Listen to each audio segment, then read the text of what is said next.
I was 26, during a job interview, I was told that, at my age, with such an eclectic professional and academic background, soon no one would want to hire me. Obviously, it was a bluff, because the next day they called me to offer me the job. I knew I had played my cards very well, because by then, I had already spent 6 years mastering my interviews to become the ideal candidate. It didn't matter if it was a clothing store, a radio station reception desk, or hostess work at large events. So, I turned the job down. A year later, I joined the police. However, my nature didn't change. I kept accumulating passions and seemingly disconnected skills. I thought that was a flaw, until I stopped seeing that dispersion as a problem and started asking myself the key question. What if instead of choosing just one path, I could use all of them to build a new one?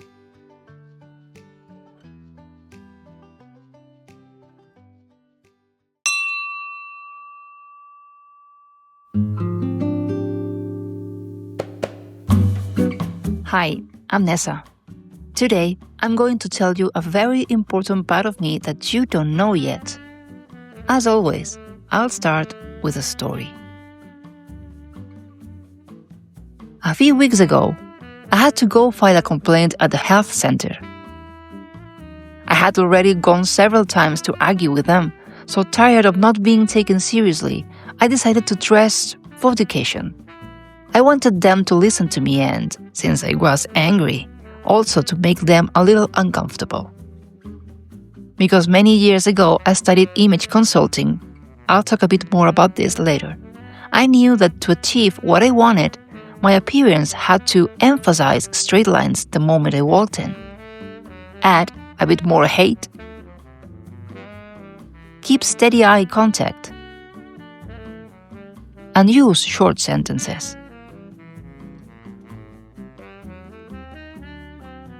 Did my staging work?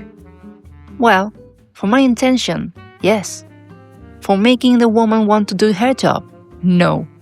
That would have required a miracle, not a strategy.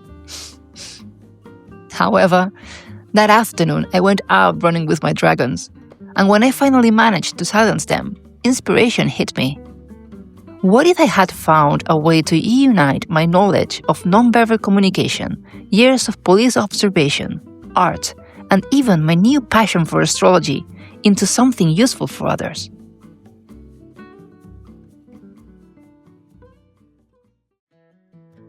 Let me rewind for a moment, because I understand that throwing all of this to you at once might not make much sense. But we are never just one thing, are we? And getting to know each other takes time. When I was 20, I studied image consulting. It didn't take long for me to realize that fashion itself wasn't really my thing. But I discovered what is known as image iconology and nonverbal communication. I became obsessed. I'm telling you, truly. I became a total nerd about it. At that time, I was very insecure, had very low self-esteem, and observed far more than I spoke. So I started analyzing everyone.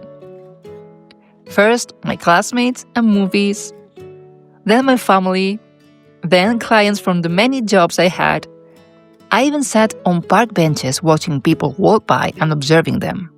As I said, total nerd. I did it for so long that it became a natural, unconscious habit. And I don't mean how people were dressed, no. My greatest fascination was comparing what people said out loud with what they said in silence. Because in that obsession with coherence, I discovered that the moment something felt off, they were lying to me. Don't you find that fascinating too? Do you know that feeling I mean? Have you ever felt it? Give me a mystery and I won't stop until I crack it. Over time, I decided to apply all that observation to myself when job hunting. Whenever I got called for an interview, I analyzed the company and built a plan so that my first impression would match what they were looking for. That's how I went from merely reading others to shaping how others would see me. How? A very serious company. I chose straight silver lines, an advertising agency for cartoon brands, more humor, jeans, maybe a bold red fuzzy sweater. Joining the Catalan police, balance between formality and approachability. And of course, I used it for dating too. I had learned that everything has its own hidden language that can be analyzed and translated. But I didn't stop there. I even took it 2 steps further, this time from inside the police force. Remember, I was insecure and very low profile, and I managed to get into the police thanks to a brilliant interview performance. Once on the streets, life was going to be real. So while at the police academy, I analyzed the language of authority, confidence, and assertiveness and applied it to myself with great patience. I learned to move differently, to stand still differently, to speak with a different cadence, and over time, I embodied all of it naturally. Now, when I need to bring out that version of Nessa, those attributes activate on their own. And the best part is that they're not fake. With time, practice, and repetition, I genuinely became more confident, more of a leader, more capable, and I still am. The second step further was that once I was already working, I spent hours and hours observing people again, but now as part of my job. I spent 3 years catching pickpockets in Barcelona's stations. There, I learned that I could use the same reading of non-verbal language to detect who didn't fit the usual patterns of a specific environment. What do I mean?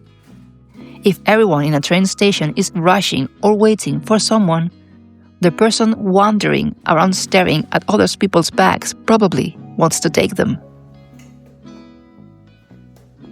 Over time, and still today, I'm not only able to read people almost instantly, but I've learned to apply it to completely different fields, from creating stories and illustrations to building a coherent personal brand, or even helping Rodolfo pass his vehicle inspection more easily.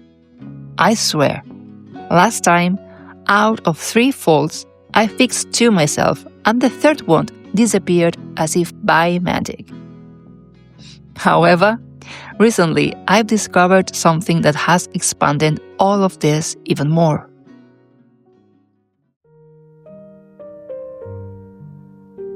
Before going to Bali, my loving friends gifted me an astrological chart reading to help me understand myself better. That day, they created a monster. My new obsession. Because on top of that, during all this time diving deeper into it, I discovered I could add it to my previous nerdiness. It turns out there's a planet that defines what we like, what gives us pleasure, how we attract with less effort. And when you are conscious of it and apply it to yourself, to your brand, or your social media, it adds an extra layer of innate and effortless magnetism. That planet is Venus. It has helped me understand why you always tell me that long floral dresses suit me so well, why I want this channel to feel like a safe den for the community, why I'm obsessed with super soft blankets, or why my favorite color palette is made of warm, natural tones. Let me give you an example of how all of this applies to what I've told you so far. For instance, Irma and I have different Venuses. Mine is in Cancer, and hers is in Aquarius. Cancer loves coziness, tactile pleasure, craftsmanship. Aquarius, on the other hand, is more alternative and futuristic. However, we both wanted to convey the same qualities in a photo shoot for a project we're creating together. Some of those qualities were professionalism, warmth, a casual touch, and sisterhood. So, I wore an embroidered fox fur vest over a warm, long wool black dress, and Irma wore a fox leather dress layered over a shirt. I'm sorry for that. I cannot say the fox thing. I've tried 20 times. Anyway, 2 different ways of expressing it. Same message. You may not believe or like astrology, but believe me, it works. One of my wishes for my business is to host in-person workshops and, in the future, retreats. Can you imagine a creative spiritual self-reinvention retreat in Lombok? It would be a dream. That's why I decided to start small with a 4-hour workshop here in Albacete and step out of the comfort zone of this room and into the outside world. The truth is, I'm extremely nervous and I have an endless amount to learn. And I must confess that I've already postponed the workshop to Sunday, March 1st. Objectively, I needed more time to promote it and to learn from Irma, because here in Albacete, nobody knows me. But I also admit that fear, stress, and anxiety have kicked in. No point in denying it. I know there's a high chance that no one will sign up, and although the preparation is what matters most to me right now, I admit I still need time to develop a taste for rejection. I'm telling you this because I think sharing beginnings is important. Seeing others try despite fear creates a chain reaction that maybe someone watching right now needs in order to take their first step too.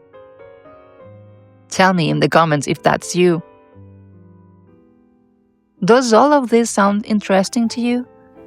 Because I've come up with something that truly excites me and makes my nerdy side jump with joy. Since I know you're watching from many different corners of the world and you're not coming to Albacete, obviously, I had 2 ideas that are currently in the experimental category. And of course, I've given them very cool names to fuel my nerdiness. The first is the Venus Briefing, a practical short course to master nonverbal communication for interviews or dates.